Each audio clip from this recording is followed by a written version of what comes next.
ముఖ్య కార్యకర్తల సమావేశం మాల మహానాడు ఆఫీసులో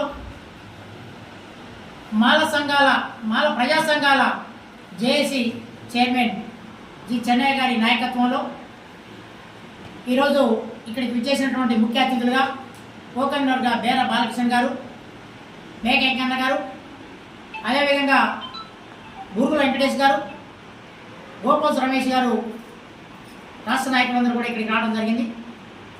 ఎస్సీ వర్గీకరణకు వ్యతిరేకంగా సుప్రీంకోర్టు ఇచ్చినటువంటి జడ్జిమెంట్ని తిరస్కరిస్తూ, వ్యతిరేకిస్తూ, వెనక్కి తీసుకోవాలని డిమాండ్ చేస్తూ మరి చందూరు ఎమ్మెల్యే శాసనసభ్యులు వివేక్ వెంకటస్వామి గారి నాయకత్వంలో ఎమ్మెల్యేల టీం అందరూ కూడా ఒక అడుగు ముందుకేసి మాలలకు సపోర్ట్గా నిలబడేందుకు వారికి హృదయపూర్వక ధన్యవాదాలు తెలిపిస్తా ఉన్నాం. అదేవిధంగా మాల ఉద్యోగస్తులు బయటికి రాని తరుణంలో ఇప్పుడు రాకపోతే మేము ఎప్పుడు రాలేము, మా పిల్లల భవిష్యత్తు ప్రశ్నార్థకమవుతుంది, క్రిమినల్ వచ్చింది కాబట్టి మేము బయటకు వస్తున్నామని చెప్పి వచ్చినటువంటి మాల ఉద్యోగస్తులకి మరొకసారి ధన్యవాదాలు తెలియపరుచుకుంటూ మేము రాష్ట్ర వ్యాప్తంగా సన్నాహక సమావేశాలు పెట్టి మరి మా ఎమ్మెల్యేలు తీసుకున్న నిర్ణయాన్ని మేము ముందుకు తీసుకుపోయే కార్యక్రమంలో భారీ బహిరంగ సభను విజయవంతం చేయడం కోసం రాష్ట్రంలో ఉన్నటువంటి సంఘాలన్నీ కూడా ఐక్యం అవుతూ మరి సన్నాహక సమావేశాలకు బయలుదేరే ముందు నల్గొండ జిల్లాలో మొట్టమొదటిసారిగా మరి చైర్మన్ గారు రావడం జరిగింది. వారికి నల్గొండ జిల్లాకి సాదర స్వాగతం పలికాము ఇక్కడ కో చైర్మన్ అందరూ కూడా.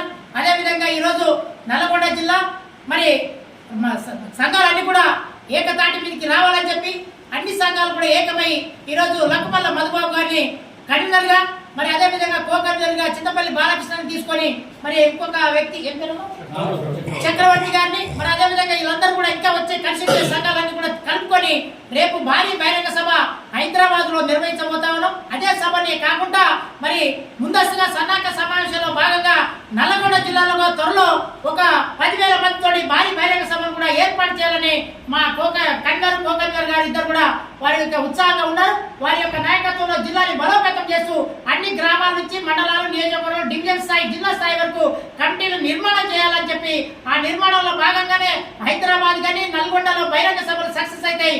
మేమెంతో మా వాటంతా అనే నినాదం కాకుండా మేము పెరిగిన జనాభా తమాషా ప్రకారం రిజర్వేషన్లు పెంచమని అడుగుతా ఉన్నాం. పెరిగిన జనాభా తమాషా ప్రకారం పెంచండి, ఎంపరికల్ డేటా తీసుకోండి. ఎంపరికల్ డేటా తీసుకొని ఏ సామాజిక వర్గం అయితే, ఏ ఉప కులాలు అయితే వెనకబడినాయో వాళ్ళకి సపరేట్ ప్యాకేజీ ప్రకటించండి. అదేవిధంగా పెరిగిన జనాభా తమాషా ప్రకారం రిజర్వేషన్ 15 నుంచి 30% పెంచండి. కానీ ఈ ఎస్సీ వర్గీకరణ వెనక్కి తీసుకునేదాకా నా పోరాటం ఆగదు, ఈ పోరాటం చేస్తాం. అదేవిధంగా సబ్ కమిటీని కూడా రద్దు చేయాలని చెప్పి కోరాం. అదేవిధంగా సుప్రీంకోర్టు జడ్జితో ఒక కమిషన్ ఏర్పాటు చేయాలన్నాం. మరి ఉషా మేరా కమిషన్ వ్యతిరేకంగా పనిచేసింది, మాకు రామచంద్రరావు కమిషన్ వ్యతిరేకంగా పనిచేసింది. అన్ని కమిషన్లు కూడా మాకు వ్యతిరేకంగా ఆ ప్రభుత్వంలో వాళ్ళ అనుకూలంగా మరి డేటాను తీసి వారి యొక్క డేటా మాకు వ్యతిరేకంగా మాదిగలు 10 లక్షలు ఎక్కువ ఉన్నారని చెప్పి రాయటం వల్ల లెక్కల్లో కూడటం వల్ల తప్పు జరిగింది. కాబట్టి నిజంగా సిట్టింగ్ చర్చతో ఎంపరికల్ డేటాను కనుక తీయగలిగితే, సమగ్ర సర్వే కనుక తీయగలిగితే, కులగణన కనుక చేయగలిగితే ఏ సామాజిక వర్గం అయితే వెనకబడినదో ఆ వారికి సపరేట్ ప్యాకేజ్ చేసి వాళ్ళని ముందుకు తీసుకురండి. పెరిగిన జనాభా తమాషా ప్రకారం రిజర్వేషన్ పెంచమండి. ఎస్సీ వర్గీకరణ అవసరం లేదు. పెరిగిన జనాభా తమాషా ప్రకారం రిజర్వేషన్ 30% పెంచాలి. భారత రాజ్యాంగాన్ని కాపాడటంలో భాగంగా మానవులందరూ కూడా చైతన్యవంతం కావాలని చెప్పి తెలియపరచుకుని ముగిస్తా ఉన్నాను. జై భీమ్.